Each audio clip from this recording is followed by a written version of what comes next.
Red Blue JD. Uko ibimenyetso runaka biba bifite ubutumwa byumvikanisha hagati y'ababiziranyeho, ari nayo mpamvu byitwa ibimenyetso n'imibare runaka, hari ubwo itanga ubusobanuro bw'ikintu runaka ishushanya cyangwa se ihagarariye. N'abahanga mu bumenyi butandukanye benshi bafata imibare cyangwa se imbumbe y'imibare nk'ibimenyetso bishobora gushushanya ubundi butumwa, aho kuyifata nk'ubwoko bw'inyandiko zikoreshwa mu kubara gusa no guha agaciro ibindi bipimo. Umuntu yakwibaza ibanga riri mu mibare runaka, ese koko ubusobanura imibare imwe n'imwe itanga n'ibivugwaho byo gutera amahirwe cyangwa se umwaku byaba ari byo? Bishoboka bite? Byaturutse he? Mu kiganiro Médecins Legende cya none turabwira ko umubare 13 ufatwa nk'utera amahirwe mu bihe bimwe na bimwe, ariko mu bindi ugatera ubwoba ku buryo butangaje, ngo kuko ufatwa na bamwe nk'umubare utera umwaku. Kuri bamwe ufatwa nk'umwe mu mibare ifite ibyishushanya mu muryango wa Illuminati, bahereye ku bimenyetso binagaragara ku noti y'idolari ikunze kuvugwaho guhisha amabanga ya Illuminati. Njyewe bateguriye ibi nitwa Trésor Pierre Chanel Ndayisenga. I Atene mu Bugereki bwa kera, mu myaka irenga ibihumbi 2000 ishize, niho hari igicumbi cy'abahanga mu bumenyi bwinshi, cyane cyane imibare. Niho habaga umuhanga na n'ubu ngubu ukigwa mu mibare witwa Pythagore.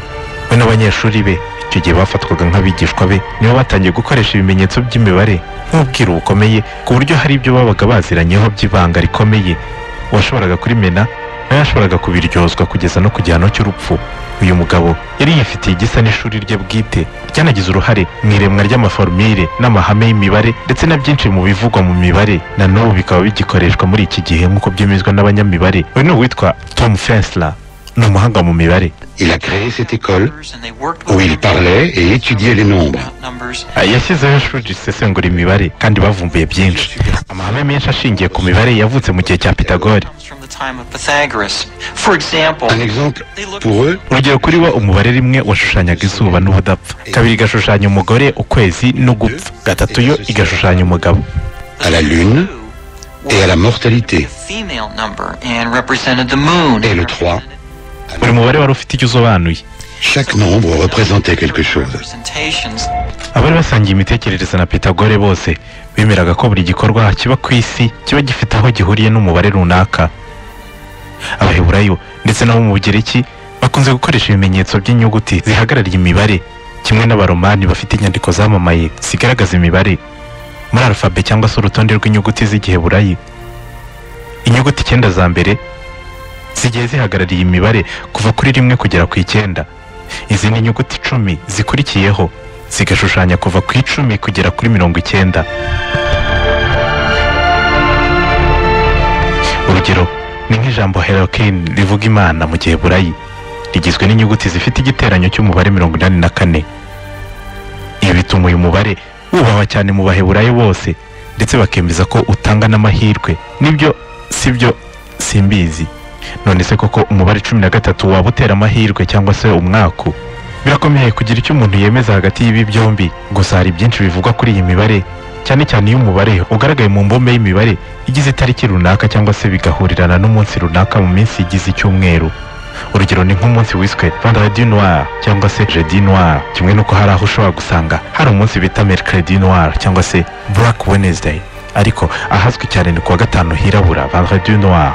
Ese byaturutse he ku buryo abantu batari bakeya bose bashaka kubimenya barangiza iminsi nk'iyo bakayitinya? Ushobora gusanga hari abantu badashobora gufata urugendo mu modoka, mu ndege, mu bwato cyangwa se ahandi ku itariki ya 13 iyo yahuriranye n'umunsi wo kuwa gatanu. Ni urugero rw'ubwoba buhanitse bushingiye ku mibare gusa n'ibiyivugwaho. Ese koko uwa gatanu w'itariki ya 13 utera umwaku? Byaturutse kuki? Nibyo tugiye kugarukaho muri iki kiganiro. Ukwezi kwa 9 k'umwaka 1899 i New York, umwe mu bagabo bakoraga umwuga wo gucuruza amafaranga witwa Henry Bruce yarimo gutaha avuye ku kazi, maze agongwa n'imodoka. Niyo mpanuka ya mbere y'imodoka yahitanye umuntu ku isi, cyane ko imodoka zitari zimaze igihe kinini zibayeho. Iyi mpanuka ntiyabaye umunsi wari wo wose, hari ku mugoroba wo ku munsi wa gatanu tariki ya 13, Vendredi Noir. By'umwihariko uruhurirane rw'umunsi wa gatanu n'itariki ya 13 niho byatangiriye kugira amateka mabi. Ubwoba bwakomeje kwiyubaka mu bantu kubera iyi tariki, nk'uko Dr Tom Fensler umwarimu muri kaminuza ya Delaware abivuga ngo hari n'abahuza iyi tariki n'imyemerere yabo bikongera ubwoba kugeza ku kigero biba nk'uburwayi ababufite bakabita abatriskaidekaphobique. uyu mugabo yasesenguye igihe kitari gito umubare wa 13 byanatumye hari benshi bamwitirira uyu mubare bamwita Dr 13.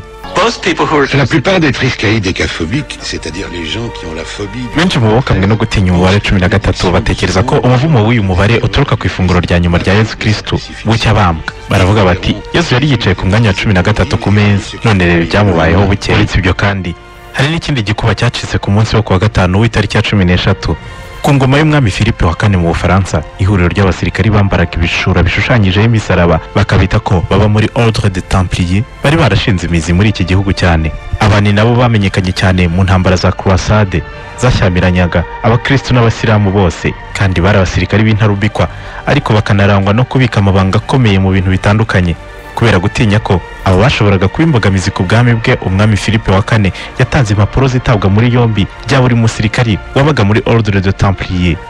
byari bitangaje uburyo iri tegeko ryashyizwe mu bikorwa mu gihugu hose umunsi umwe, abatampliye bose bagafatwa, kandi bari intasi zikomeye ku buryo nta kuntu byumvikanye ko bafatwa bose nta n'umwe muri bo wari wabimenye ngo abe yababurira. aba basirikari bose barafashwe bakorerwa iyicarubozo mu buroko, abenshi bahasiga ubuzima. ubu munsi uri kuwa gatanu ku itariki ya 13 z'ukwezi kwa 11 mu 1307 n'urundi rugero rwa gatanu wirabura.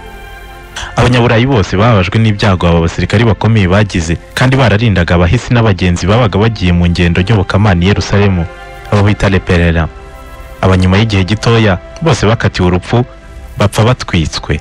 byatumye benshi bashimangira ko ibyo byago bagize byashingiye ku muvumo w'itariki ya 13 zo kuwa gatanu, umunsi bari barafashweho. i New York ahitwa Wall Street, agace gakomeye mu rwego rw'ishoramari ku isi, ku ya 24 ukwakira mu 1927 kahuye n'ihananuka ry'ubukungu rikomeye ryaturutse ku ikoreshwa rya systeme yo kugurisha serivisi nyinshi ku nguzanyo, ibyo bita bourse. aha ngo byashobokaga ko umuntu w'umukozi agura ikintu runaka akishyura kugeza kuri 1/10 cy'igiciro cyacyo, ubundi akazagenda yishyura buhoro buhoro. nyamara nyuma y'igihe gitoya ibi bitangiye byateje ikibazo mu bukungu ku buryo amasosiyete menshi muri Wall Street yakennye kugeza ubwo yasezereye hafi abakozi bayo bose yabuze amafaranga bahemba. ibi nibyo bise Crash de Wall Street, ifatwa nk'ihananuka ry'ubukungu, crise économique rya mbere ku isi rikomeye. iki kiza ariko hari bimwe mu binyamakuru byagaragaje ko cyatangiye neza ku itariki ya 13 ukwakira 1927 aho kuba ku ya 24 nk'uko byavuzwe na benshi. iyi tariki ya 13 ukwakira muri uwo mwaka nabwo hari kuwa gatanu. mu 1970 abahanga mu bumenyi bw'ikirere muri misiyo yitwaga Apollo 13 barokotse urupfu ku buryo bwa burembe, ubwo icyogajuru bari bagiye kugendamo bagamije kujya ku kwezi cyahagurukaga. byasaga naho buri kimwe cyari ku murongo, byose bimeze neza. icyogajuru cyahawe itegeko ryo guhaguruka ku butaka ku isaha y'isaa 7:13 cyangwa se 13h13 mu rurimi rw'igifaransa. ni wa mubare nanone ufatwa na benshi nk'uteye ubwoba. nyuma y'iminsi ibiri hari kuwa 13 Mata nibwo ububiko bw'amavuta atwara icyo cyogajuru bwaturitse mu kirere. ibi nabyo byabaye ari kuwa gatanu. ese ibyo byose ni uruhurirane rusanzwe rw'ibyago bihura n'itariki ya 13 kuwa gatanu, cyangwa se koko iyi tariki yaba ifite imivumo?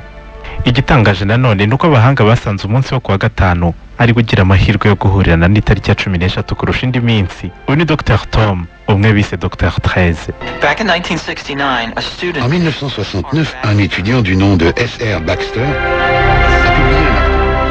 nanone mu 1969 umunyeshuri muto witwaga S.L. Blackstone yasohoye inkuru mu kinyamakuru cy'ubumenyi yari yarabaze mu gihe cy'imyaka 400 ingana n'umuzenguruko wuzuye wa kalendari yacu. yasanze tariki ya 13 mu mezi yose ihura no kuwa kane no gatandatu inshuro 684, ikagwa kuwa mbere no kuwa kabiri inshuro 685, inshuro 687 kuwa gatatu no ku cyumweru, noneho kuwa gatanu bigahura inshuro 688.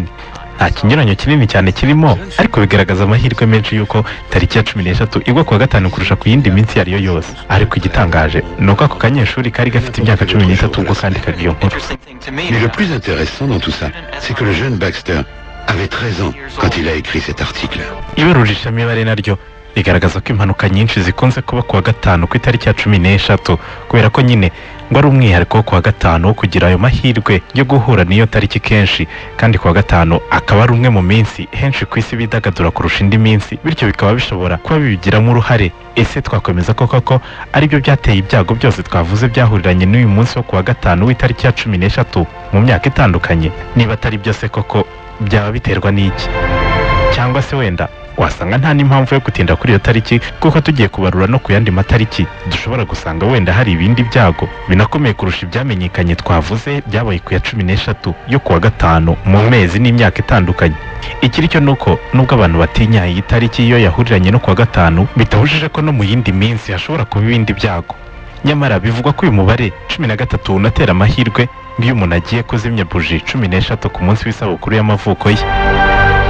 Hari n'abahera ariko ku mubare 12 ufatwa nk'umubare mwiza ushushanya ibintu byuzuye, urugero nk'umubare w'intumwa 12 za Yezu, bagahita bavuga ko umubare 13 no kuvuga rimwe ryongera kuri 12 bishushanya ikintu kiyongereye ahantu ibindi byari byuzuye, bigatera impagarara, ariyo mpamvu ngo ari umubare utera umwako.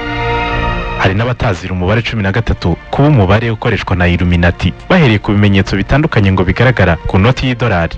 Kuri iyi noti y'idolari hagaragaraho ikirangantego cya Leta Zunze Ubumwe za Amerika kirimo igisiga gifashe ishami ry'umuzeti ufite amababi 13, ku rundi ruhande kigafata imyambi imwe iraswa n'umuheto nayo igera kuri 13. Uretse ibyo kandi n'imbumbe y'imibare yanditse mu kiromani hasi nayo iyo uyibaze igera kuri 13. Piramide nayo ivugwaho na benshi nk'ikimenyetso cya Illuminati, nayo bavuga ko uduce tuyigize tugera kuri 13.